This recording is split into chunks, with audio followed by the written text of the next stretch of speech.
Assalamualaikum warahmatullahi wabarakatuh.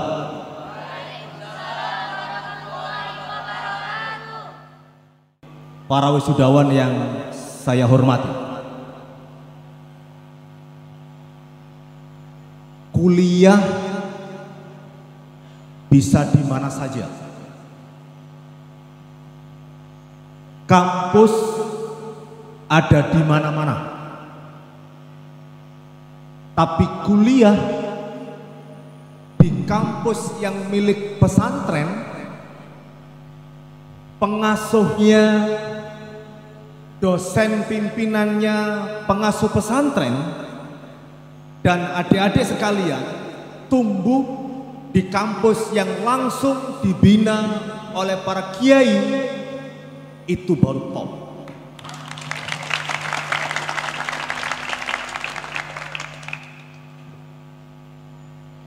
Kenapa? Itu pertanyaan. Adik-adik yang saya hormati, ini tadi berhias mulai siap-siap mulai jam berapa? Mulai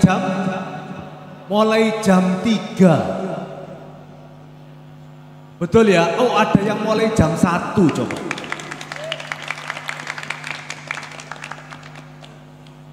Kok gelem? Oh, biar sholat tahajud terus lalu berhias. Baru kali ini loh saya memberikan orasi wisuda, sambutan di wisuda. Ketika saya tanya, kenapa sampai mau siap-siap jam 1, jam 3? Jawabannya biar sholat tahajud lalu berhias. Hanya di sini. Di tempat lain, Pak, biar blush on-nya aman. Tahu blush on? Kumairo itu loh, yang membuat pipi jadi kemerah-merahan itu. Biar eyelash connection-nya bisa melintir seperti jarum. Tapi di sini jawaban pertama kali, biar tahajud dulu lalu berhias. Teman-teman yang saya hormati, para sarjana yang saya muliakan, kenapa kuliah lalu menjadi sarjana di pesantren, di kampus yang milik pesantren itu penting? Satu,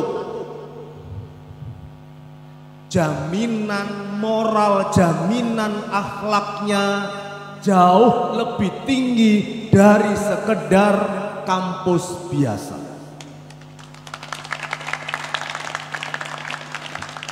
Mengapa ini penting? Saya kasih penjelasan.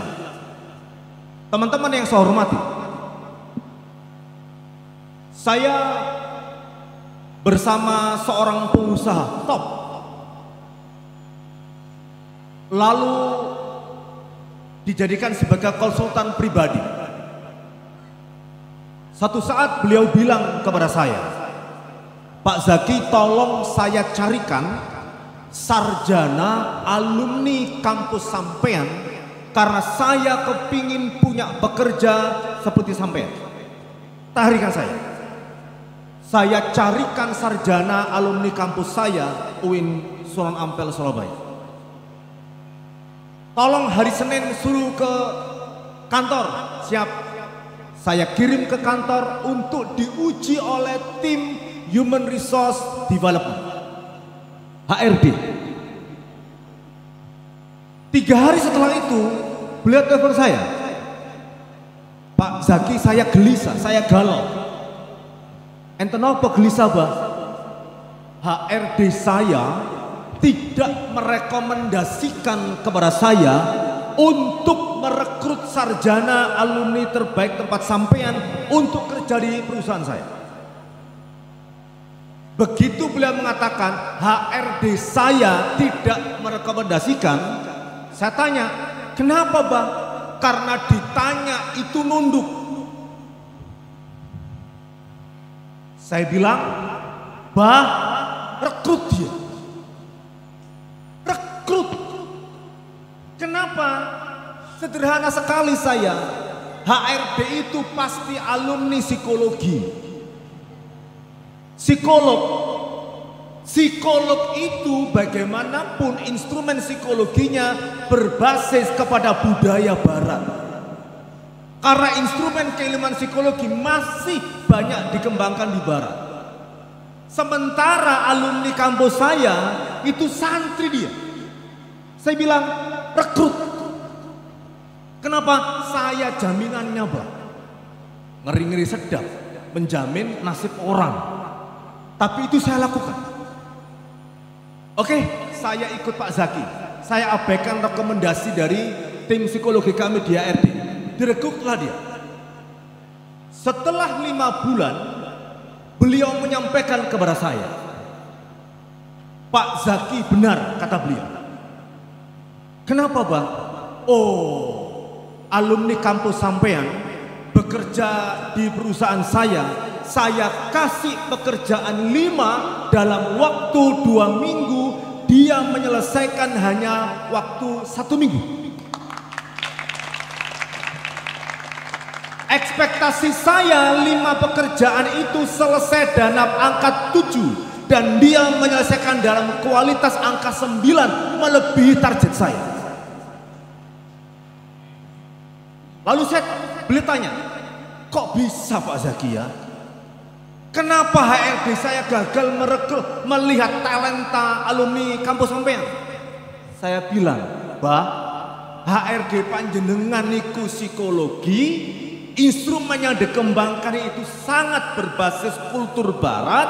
Santri niku kalau berhadapan dengan orang boten mungkin mendelik. Betul? Ditanya orang tidak mungkin menatap wajah yang nanya, termasuk untuk wawancara tidak mungkin. Santri itu pasti begini. Dia betul? Saya lebih terpesona lagi, kata beliau. Kenging nopo terpesonanya Pak? Begitu 3 bulan dia melebihi pekerjaannya, melebihi ekspektasi saya. Harapan saya itu dilangkai sama dia, melebihi kualitasnya. Saya panggil, Mas, saya bahagia, saya terpesona dengan cara kerja sampean. Pangestunipun, Bah, bekerja dengan owner itu beda dengan bekerja dengan manajer, adik-adik. Kalau bekerja dengan manajer dia punya atasan. Kalau bekerja dengan owner, apa kata owner? Manajer bisa di-bypass wong dia owner. Betul? Dia panggillah alumni saya yang bekerja di perusahaan itu, lalu si bos bilang, Mas, karena saya puas, sekarang saya naikkan gaji sampean. Sebut angka, sak senenge sampean, sebut sesukamu, saya naikkan sesuai permintaan. Ini yang membuat saya bahagia Pak Zaki. Kenapa Pak? Saya tanteng sampean minta naik gaji berapa? Apa jawabnya? Boten Pak, sampun cekap. Saya itu punya ribuan pegawai, durung wayahe munggah gaji, jaluk munggah gaji. Pekerjaan beres di bawah standar saya, tapi belum waktunya naik gaji, minta naik gaji. Ini alumni kampus sampean, pekerjaannya melebihi kualitas yang saya inginkan, tak tambahi gajinya, tak naikkan, gak mau. Boten, sampun cekap. Pertanyaannya, ini soal apa? Ini soal adab. Ini soal akhlak. Bu, Pak, para wali wisudawan, selamat berbahagia panjenengan membawa putra-putri kuliah di kampus kita ini. Top.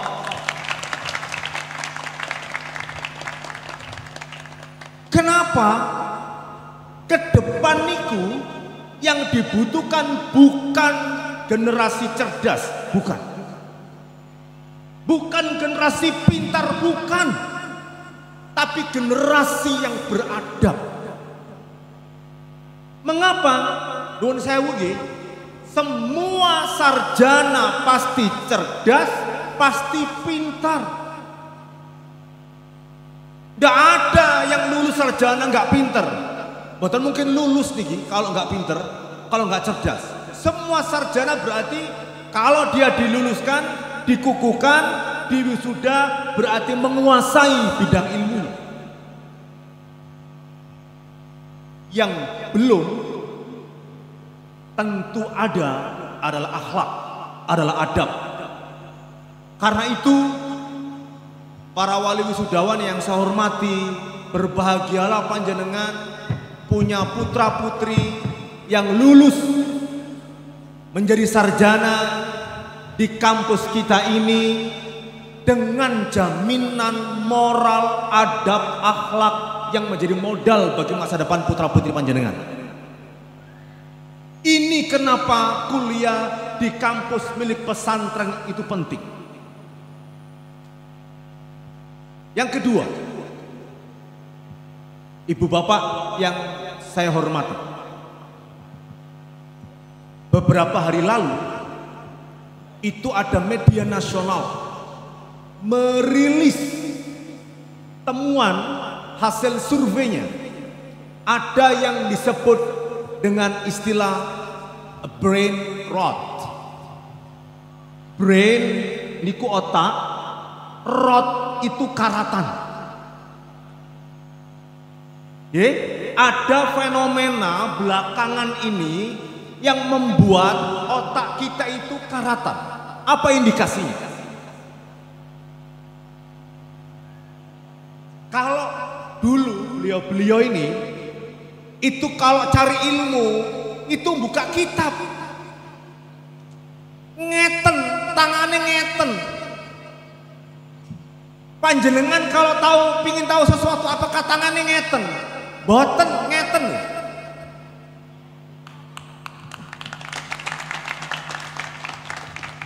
Beliau-beliau ini koleksi kitabnya banyak di rumahnya, buku fisiknya banyak. Kenapa?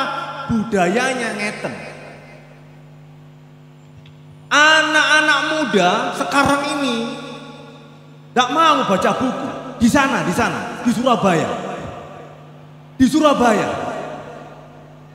Masya Allah, kalau mau baca buku 10 menit sirai ngeluh. Tapi kalau di depan niki setan gepeng niki nggih. Berjam-jam. Berjam-jam. Kenapa disebut dengan brain rot? Otaknya mengalami karatan karena otaknya tidak pernah diasah untuk melakukan telaah analisis yang kuat atas sebuah data dan fenomena. Kenapa? Karena biasa main sosmed. Sosmed itu kok ngeten toh? Boten ngeten. Jadi karena budayanya begini, itu kalau baca cepat. Kalau nonton video itu bergantung 10 detik pertama. Kalau 10 detik pertama itu menarik, lanjut. Kalau enggak, scroll down. Betul? Betul? Nah, kekuatan kuliah di kampus milik pesantren itu karena dibiasakan dengan tradisi pesantren, di-merge, digabung dengan tradisi pesantren untuk tidak sekedar begini.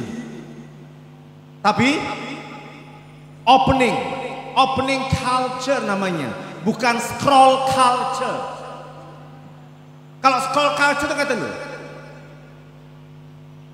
scrolling.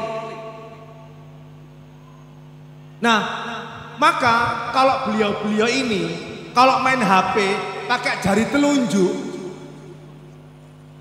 itu karena terbiasa pakai opening culture. Kalau panjenengan tidak pakai jari telunjuk, pakai 2 jempol. Karena scroll down, scroll up. Nah, kalau ada beliau-beliau pakai jari telunjuk begini, mohon dimaafkan, beliau lagi ngetik kalkulator di HP-nya itu. Karena tradisinya tradisi opening. Nah, otak kita teman-teman yang saya hormati, itu penting untuk dilatih mutola'ah. Tradisi mutola'ah itu hanya ada di pesantren, maka ketika panjenengan kuliah di kampus yang berada di bawah dan dikelola oleh para kiai, para bunyai langsung, tradisi scrolling itu akan digabungkan dengan tradisi opening. Maka dibiasakan untuk mutola'ah, menganalisis, membaca secara mendalam atas semua data. Itu penting supaya otak kita ini karatan, tidak karatan. Nun sewu, ada guyonan antara otak orang Amerika dibanding dengan otak orang Indonesia. Kalau dijual itu lebih mahal otak orang Indonesia.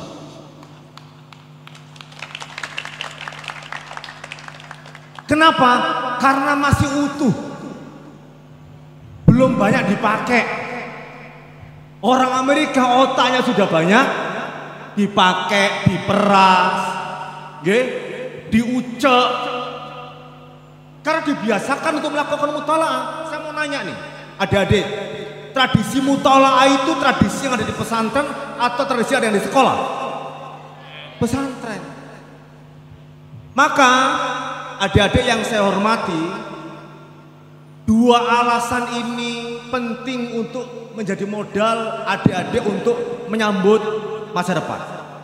Pertanyaannya sekarang, apa trik and tips untuk menyambut masa depan? Satu,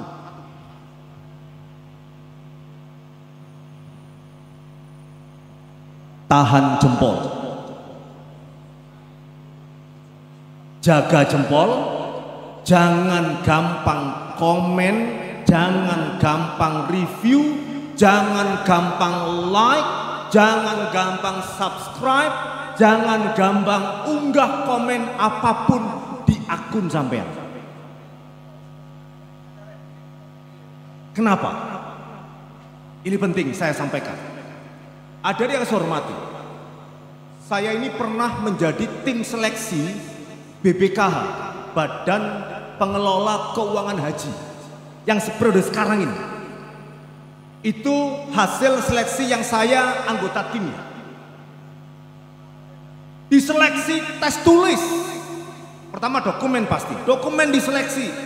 Habis dokumen seleksi tulis, habis tulis wawancara, habis wawancara kemudian psikotes. Terakhir nilai 3 kali formasi jabatan. Kalau formasinya 7 berarti 21 orang, 3 kali 7 formasi 21 orang untuk diserahkan kepada presiden. Masuklah tahapan terakhir yang namanya background verification, yaitu uji telaah atas latar belakang sampean. Apa yang dilakukan oleh tim profiling? Contoh nih, ada namanya Selamat, alumni STI kita ini luar biasa ini. Mau jadi umpama kepala Basnas Kabupaten Mojokerto, namanya Selamat, gampang. Sekarang ada uji namanya uji latar belakang, background verification.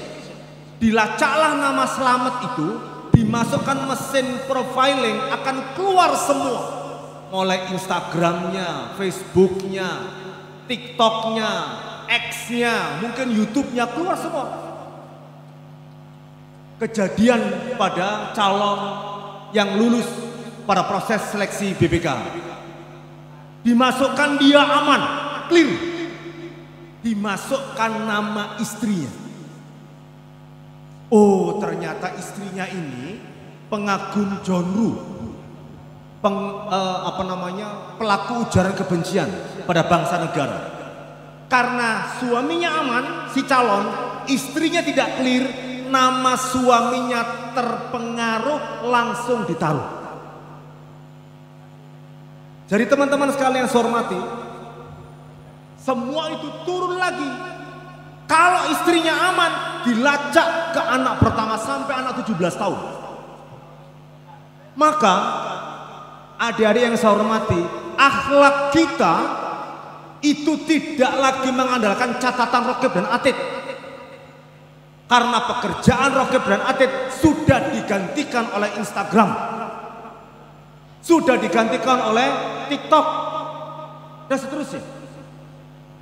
Maka teman-teman yang saya hormati, kalau masih mencintai masa depan, untuk menyambut masa depan, semua komen yang aneh-aneh take down sekarang, remove, di delete. Umpama nih ada di antara yang benci kepada Presiden Prabowo, apa itu presiden bla bla bla, komen, hati-hati adik sekalian. Catatan akhlak kita itu sudah sekarang tidak membutuhkan Raqib Atid lagi, quote unquote, karena sudah digantikan oleh sosial media adik sekalian. Satu, jaga jempol, unggah yang baik-baik, unggah yang bahagia-bahagia. Jangan, prinsipnya begini adik sekalian, jangan menjemur celana dalam di halaman depan. Saya ulang, jangan jemur celana dalam di halaman depan. Celana dalam itu wajah kita, dalam tanda kutip. Aurat kita, menjemurnya jangan di halaman depan, taruh di halaman belakang. Pikiran adik-adik, perasaan adik-adik, jangan kemudian diunggah semua ke akun media sosial. Kalau adik-adik masih mencintai masa depan, karena terbukti saya menjadi anggota tim selnya, karena istrinya pengagum genre langsung ditaruh aplikasi suaminya. Gagal dia melanjut ke tahapan berikutnya.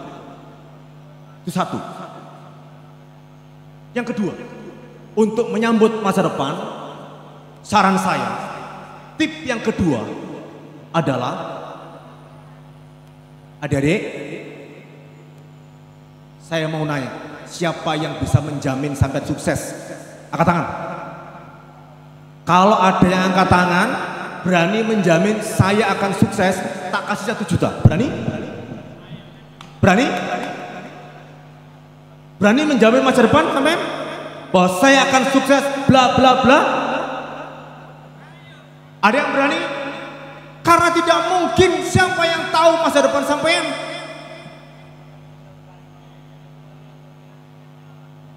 Hah? Saya pasti akan jadi bupati, ayo. Saya akan pasti jadi kepala OPD, kepala Kemenak, siapa ayo? Tidak ada yang bisa menjamin. Maka tip yang kedua, adik-adik sekalian, setelah punya cita-cita, ingat loh, hidup memang ada garis tangan. Tapi garis tangan itu terkadang tidak lurus kecuali ada campur tangan. Siapakah mereka yang bisa campur tangan pada nasib kita? Guru-guru, dosen, teman-teman, orang tua di belakang. Ya, jangan pernah berhenti minta doa, minta restu kepada guru-guru kita, kepada orang tua kita di belakang. Ya, mintalah selalu doa, mintalah selalu bimbingan, kirim Fatihah kepada beliau-beliau. Kalau menyebut nama satu persatu kepanjangan, sampaikan ilmu balaghah kepada semua guru yang mengajari saya. Mudah-mudahan Allah berikan kesehatan, keberkahan ke depan. Al-Fatihah. Kirim Fatihah untuk orang tua. Handphone saya ini iPhone. Sama Pak Kiai Saleh Qasim, anggap saja sama-sama iPhone 16. Ya. Saya pakai simpati Telkomsel, Al-Mukarram Kiai Saleh Qasim itu pakai Tri. Ya. Kemudian MC iPhone 16 juga pakai smartphone. Oke. Pertanyaan saya, ini sama-sama pakai data nih. Pakai data saya Telkomsel, paket beliau Tri, pakai data beliau smartphone. Pertanyaan saya, untuk berselancar internet, apakah sama koneksinya? Sama? Sama? Kenapa beda? Kenapa beda? Device sama loh, iPhone 16 kita bertiga. Sama-sama iPhone 16. Kenapa koneksi untuk internetnya tidak sama? Karena providernya tidak sama. Adik-adik semua sama-sama lahir sebagai sarjana di kampus tercinta ini. Itu device. Karena providernya tidak sama, bisa jadi nasibnya tidak sama. Siapakah provider itu? Doa beliau, guru-guru kita, doa orang tua kita, yang teman-teman tidak pernah tahu. Jangan-jangan beliau tiap jam 1 malam tahajud. Kita tidak pernah tahu, jangan-jangan beliau itu tiap pagi sholat duha untuk mengantarkan putra-putrinya sukses di masa yang akan datang. Maka supaya device-nya ini canggih, koneksi internetnya canggih, maka pakailah provider yang canggih untuk singkat, untuk berselancar. Apa itu? Doa guru-guru kita, doa orang tua. Jangan pernah berhenti berdoa, minta restu, minta arahan. Adik-adik sekalian saya hormati, jangan sampai terjadi di tempat sana. Setelah saya menjadi sarjana, orang tuanya SD aja tidak lulus, itu pulang dituding-tuding. Sarjana, bapak itu wong biyen. Ini lo lihat sarjana. Loh, untung bapak sampean wong biyen. Lah nek kuwalik, sampean wong biyen, bapak wong saiki ayo. Nah, karena itu menjadi penting bagi kita semua, teman-teman yang saya hormati, jangan pernah kehilangan akhlak kepada guru, kepada orang tua. Mintalah doa kepada beliau-beliau. Oke? Tip yang ketiga, supaya sukses menyambut masa depan. Adik-adik yang saya hormati, jangan gampang kena penyakit gegana. Apa itu? Apa itu? Gelisah, galau, dan merana. Gegana, gelisah, galau, dan merana. Ini beliau-beliau tidak tahu gegana. Generasi tua yang tahu kan yang paduan suara.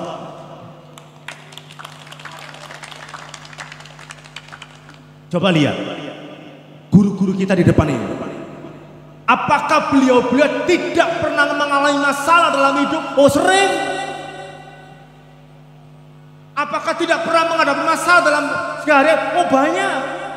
Kenapa beliau tidak kena penyakit gegana, gelisah, galau, dan merana? Nah, ini rumusnya. Jalani yang ada, nikmati prosesnya, ambil maknanya. Supaya adik-adik tidak cepat kena penyakit gegana, tirulah beliau-beliau ini. Jalani yang ada. Kalau ada masalah, jangan lari dari masalah. Ya Allah, hindarkan aku dari masalah. Keliru. Kenapa? Orang itu makin terampil, makin cakap, makin dewasa, bukan tanpa masalah. Bukan, tapi pengalaman yang terjadi pada dirinya. Jalani yang ada. Jangan lari dari tanggung jawab. Nelayan yang hebat itu bukan lahir dari sungai kecil, apalagi dari kolam tempat wudhu itu. Bukan. Nelayan hebat itu nelayan yang punya pengalaman mengarungi lautan, sungai besar. Terpaannya sangat tinggi, gelombangnya sangat dinamis, kita nggak pernah tahu. Tapi sukses karena jalannya yang ada. Kedua, nikmati prosesnya. Adik sekalian, apapun nanti setelah lulus, profesi apapun yang ada dipegang, pekerjaan apapun yang dia akan terima, nikmati. Sampai jangan bermimpi tiba-tiba jadi kepala Kementerian Agama, jangan. Tiba-tiba bermimpi menjadi kepala Basnas, jangan. Tiba-tiba menjadi kepala cabang bank syariah apa gitu, jangan. Prosesnya dijalani, nikmati prosesnya. Kalau ini sudah kita lakukan, maka muncul yang ketiga. Muncul yang ketiga, ambil maknanya. Nabi aja mengatakan kalau ada orang jatuh di lubang yang sama, ya, atau tersengat karena ada di lubang sama, itu seharusnya tidak menyesal karena tidak menjadi mukmin yang baik. Jika dia jatuh tidak bisa mengambil makna yang baik. Maka pesan saya adik sekalian, jalani yang ada, terus nikmati prosesnya. Yang ketiga, ambil. Terakhir, pesan saya, cantik itu dirawat apa diedit? Saya ulang, cantik itu dirawat apa diedit? Bener nih, bener nih. Cantik itu. Teman-teman yang saya hormati, cantik, cakep itu bisa diedit. Kenapa? Ada filter, ada beautifying, betul? Cantik bisa diedit, akhlak tidak. Maka modal adik-adik sekalian kuliah di kampus ini jadikan sebagai modal untuk mempertebal profil akhlak adik-adik. Jangan pernah tinggalkan akhlak dalam berinteraksi, bersosialisasi apa saja, karena akhlak tidak bisa diedit. Tidak otomatis teman-teman menundukkan badan begini. Ketika ada beliau-beliau menundukkan badan, itu tiba-tiba ini akhlak. Tidak menunduk tapi di ujung sana dasar. Nggak bisa. Karena itu apa? Karena akhlak itu dibiasakan, tidak bisa diedit. Pasti di ujungnya akan mengeluh. Ingat, akhlak tidak bisa diedit. Akhlak itu dibiasakan. Cantik bisa diedit. Saya selalu mengingatkan kepada mahasiswa saya di Surabaya itu, Mas, kalau mau mencari calon istri, jangan cari calon istri di pesta pernikahan. Falsuain. Opo ae digawe ya toh? Blush on, eyelash connection, eyeliner dipakai. Yang tidak memerah itu dipakai, atau sewarna dengan kulit, semua dipakai, parfum terbaik. Falsuain. Jangan berkenalan di sosial media, begitu ketemu loh kok siji. Betul? Betul? Banter, sering jadi korban ini.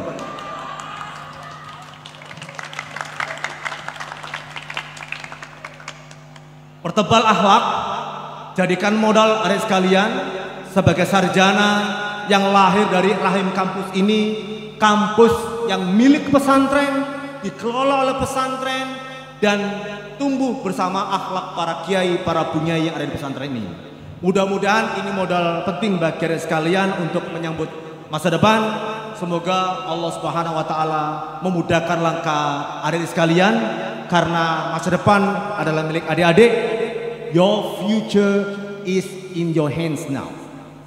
Masa depan sekarang ada di tangan adik sekalian, maka jangan pernah kesampingkan tips yang tadi kita bicarakan bersama-sama mudah-mudahan segera bisa menjemput masa depan dengan penuh harapan, keberkahan di tangan, dan adik bisa bahagia di masa-masa yang akan datang.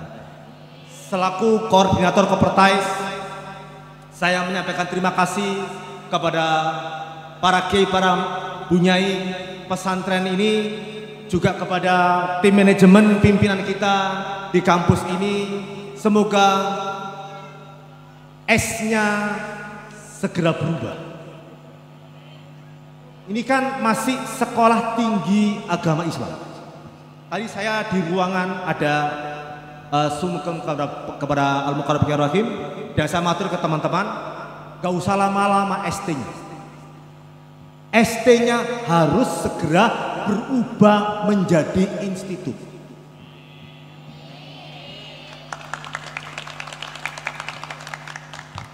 Tidak lagi STI, tapi IAI. Oke? Kontribusi kampus ini besar. Negara tidak bisa membesarkan, mencerdaskan anak bangsanya kecuali diantaranya melalui kontribusi warga masyarakat, diantaranya oleh pesantren ini.